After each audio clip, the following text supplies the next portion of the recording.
The room was filled with laughter, balloons, and the smell of a store-bought cake. Everyone stood around with forced smiles, pretending they cared. My daughter, just 8, sat in the center, her eyes sparkling with innocence and hope. She had waited all week for this moment, her birthday. Her tiny hands reached for the gift box wrapped in shiny gold paper, the only one with her name on it.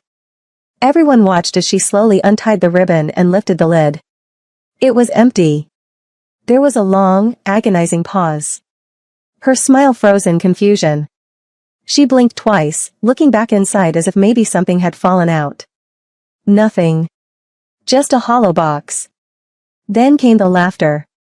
It started with a low chuckle from the corner, where my father sat with his whiskey glass, legs crossed like a king surveying his court. He leaned back and laughed louder this time, tapping his glass on the table. "Kids like her shouldn't expect anything," he said coldly, his voice slicing through the room like a knife. Some of the guests exchanged awkward glances, but no one said a word. My daughter looked up at me. Her eyes didn't cry, but they glistened with the kind of heartbreak no child should ever know. Then my sister chimed in, smirking, just like her mother, worthless. She didn't even lower her voice. She said it so casually, like an inside joke. And just like that, the echo of their cruelty wrapped around my daughter like a cold wind. I wanted to speak, to scream, but the words got stuck in my throat. I saw her little hands trembling as she closed the box and placed it gently beside her. She looked at no one. Not my father, not my sister, not even me. But then, something remarkable happened. She stood up, took a deep breath, and walked over to my father. The room fell into an uneasy silence. Everyone watched, unsure what she would do next. Her voice was quiet but clear. "It's okay," she said softly. "I got you a gift too, Grandpa." She pulled a small, neatly wrapped envelope from the pocket of her dress. It was simple, with a red ribbon around it. She handed it to him with both hands, looking him straight in the eye. My father chuckled again, still amused. "What is this?" "A drawing?" he mocked, unwrapping it lazily. The moment his eyes landed on the paper inside, everything changed. His face turned pale. The color drained from his cheeks. His hands began to tremble. His lips parted as if to speak, but no sound came out. He looked up at her, really looked at her, for the first time in his life. And in that instant, the room felt like it had frozen in time. Everyone leaned forward. Confused. Curious. What was in that envelope? What could a child possibly give that would shake a grown man to his core? And that's when I knew this wasn't just a birthday gift. It was the beginning of something much, much bigger. Growing up in my father's house was like living inside a storm, one that never passed. He wasn't just strict. He was cruel in a way that made you question your worth every single day. Control wasn't something he used occasionally. It was his identity. Every meal, every word, every decision had to be filtered through his command. And in his eyes, there was only one child who ever deserved to be celebrated, my sister. She was the golden girl. The daughter who could do no wrong. If she dropped a plate, it was the plate's fault for being too fragile. If I aced an exam, he'd say the teacher probably graded me out of pity. When she demanded gifts, she got gold. When I asked for a book, he called me ungrateful. The difference in treatment wasn't just visible, it was proudly announced. And yet, I tried. I smiled when he ignored me, studied harder when he told me I'd never succeed, and helped around the house while my sister lounged like royalty. I thought maybe, just maybe, one day he'd look at me the way he looked at her. But that day never came. Even after I got married and moved out, his voice haunted me. At family gatherings, he'd say in front of everyone, "She finally found someone desperate enough to take her." My husband would squeeze my hand under the table, silently reminding me that I was loved, but my father's words stayed long after the guests left. When my husband died in a car crash, everything fell apart.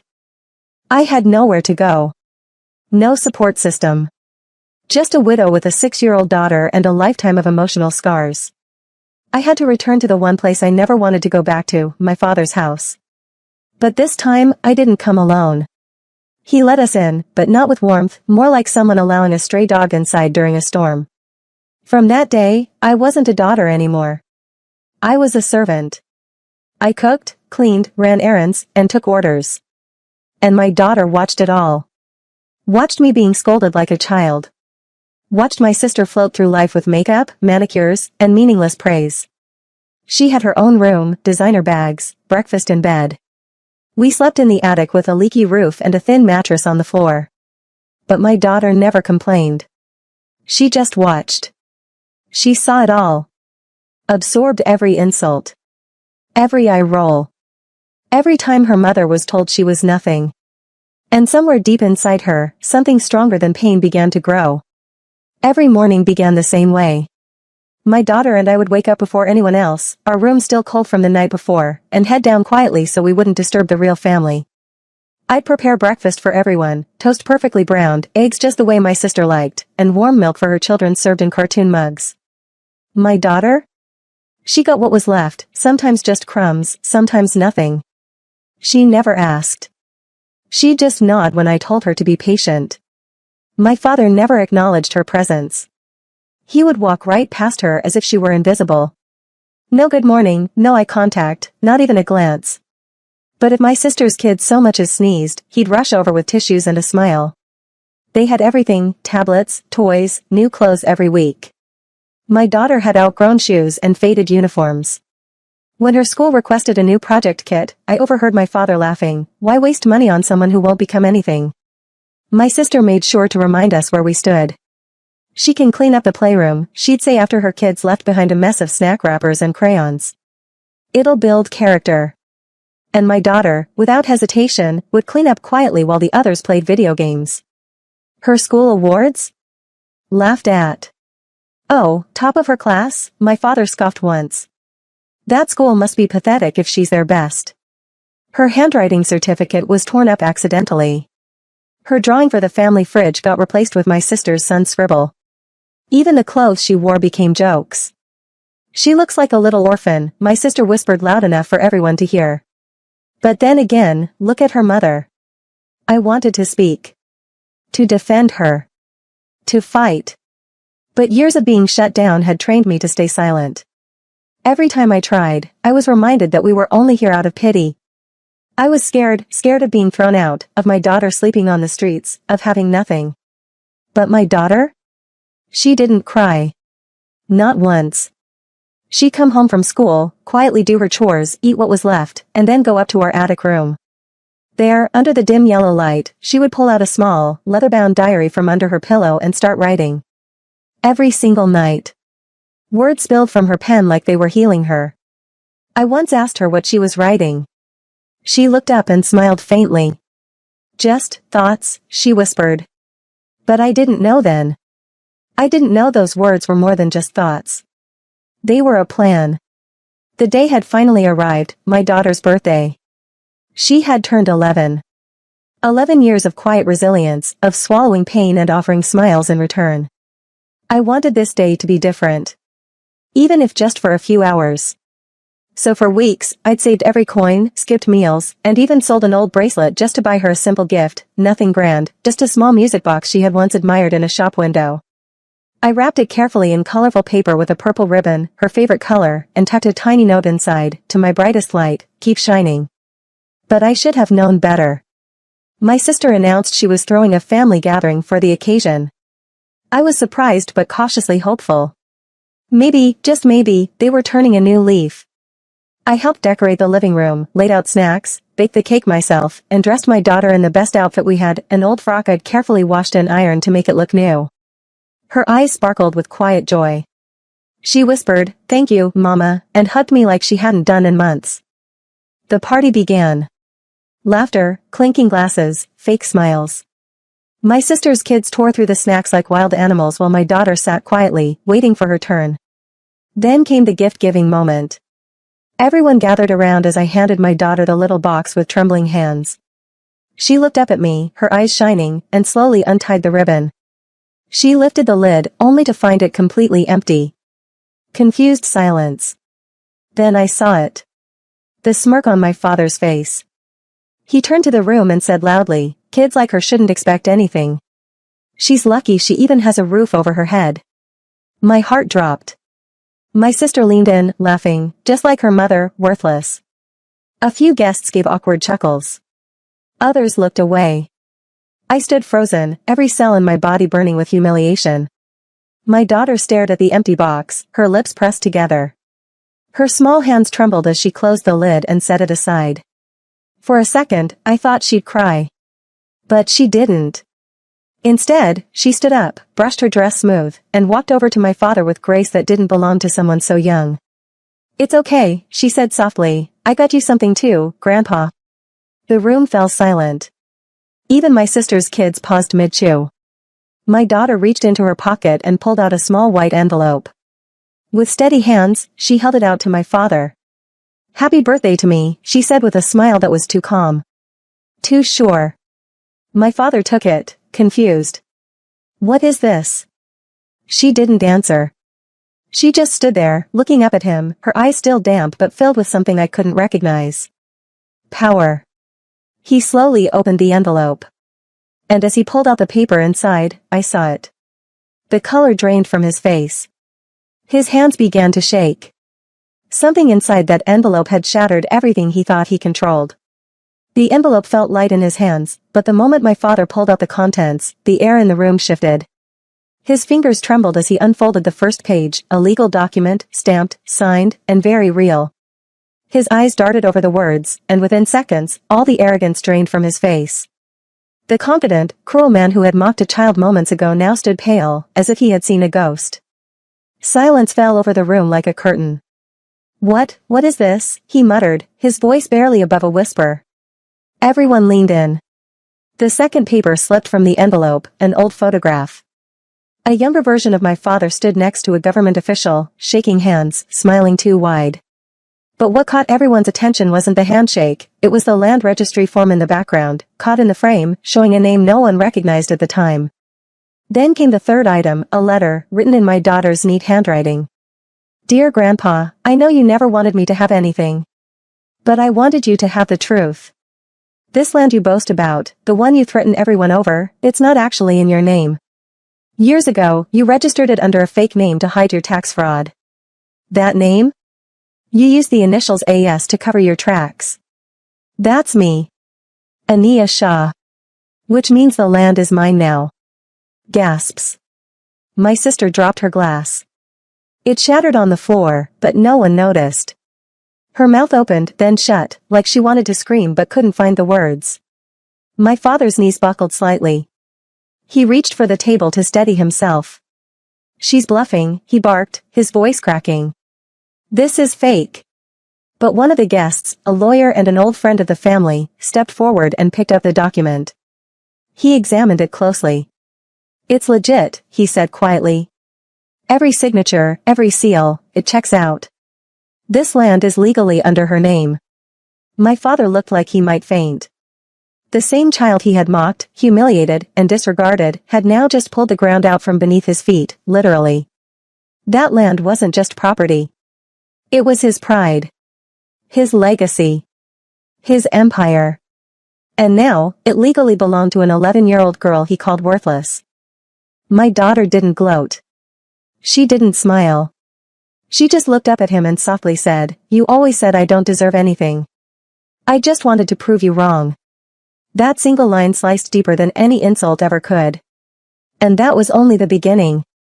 The living room was still frozen in disbelief, but my mind began to race back, trying to understand how. How did my little girl, my quiet, soft-spoken daughter, manage something so monumental without anyone noticing? The answer came in flashes, like pieces of a puzzle that had been right in front of me all along. Late nights when I thought she was asleep, I'd see her light on under the blanket, her small hand scribbling furiously into a notebook. I assumed it was her diary, a place to pour out her pain. But it was more than that. It was a plan. I remembered the day she came home from school with shining eyes and said, "Mama, Miss Sarah said I'm really smart." I had smiled, thinking it was a sweet compliment from a kind teacher. But what I didn't know was that Miss Sarah wasn't just praising her, she was listening, paying attention to a child who spoke very little but observed everything. When my daughter finally told her, in a soft whisper, "My family treats us bad, and I think my grandpa is hiding something big," Miss Sarah didn't ignore her. Instead, she gently connected her with a legal NGO that helped women and children in vulnerable situations. From there, the game had begun. Flashbacks painted a different version of the girl I tucked into bed each night. She wasn't just a silent sufferer, she was studying. She read property laws, learned about legal loopholes, asked questions no 11-year-old should even understand. Her little fingers flipped through old family files in the attic when everyone was asleep. She copied papers. She took pictures.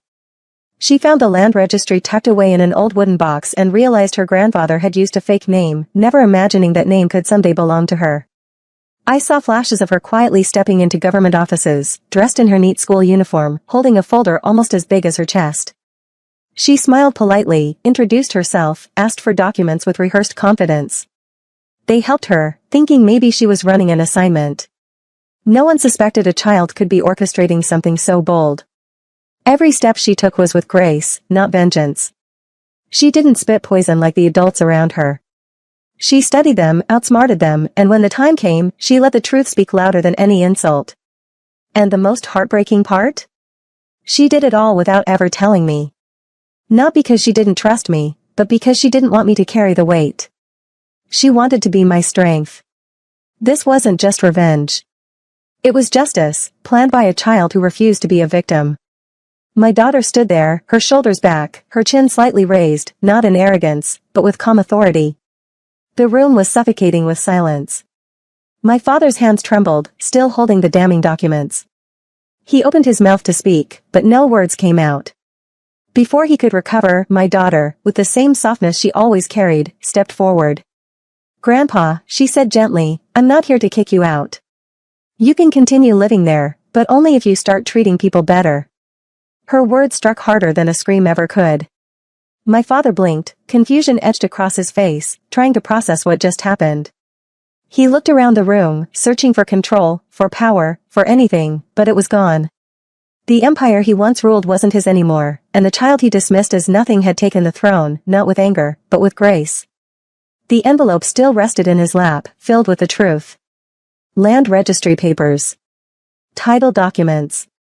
Legal affidavits. All ironclad, all registered in her name. His name wasn't anywhere. He had hidden the original deed under a fake identity to avoid taxes and hide shady deals, never imagining it could backfire this way. My sister's shrill voice broke through, "This is nonsense. She's just a child. This land belongs to our family." But my daughter was ready. "Not according to the law," she replied, reaching into her backpack and pulling out another set of documents. "You can check these too. Or ask your lawyer."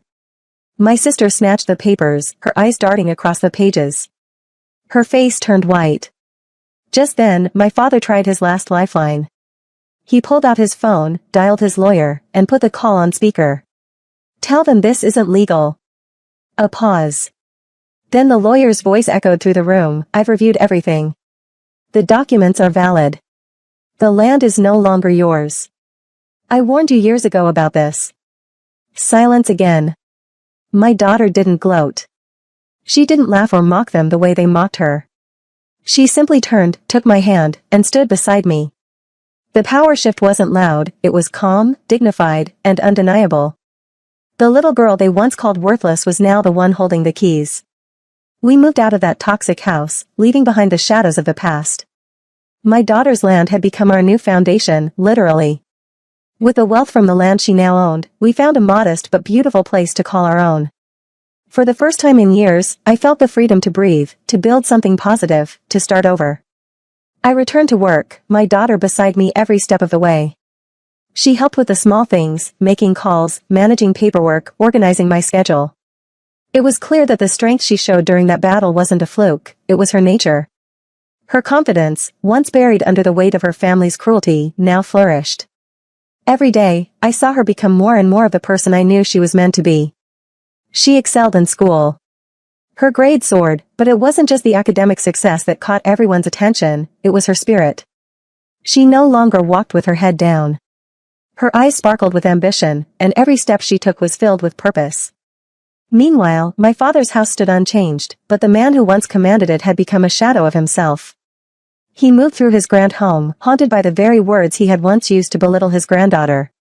He never again mocked her, never again laughed at her. My sister? She started visiting us, but her smiles were forced, her tone hollow. She had no more power over us. She came not out of love, but desperation, hoping for some form of favor. The final blow came when my daughter stood on stage at her school's award ceremony, her name announced with pride. As I clapped, tears in my eyes, she delivered her speech. Her voice rang out clearly, "They tried to break me, but my mom taught me how to build." And just like that, the past was gone. We had one, not just for us, but for everyone who believed in us.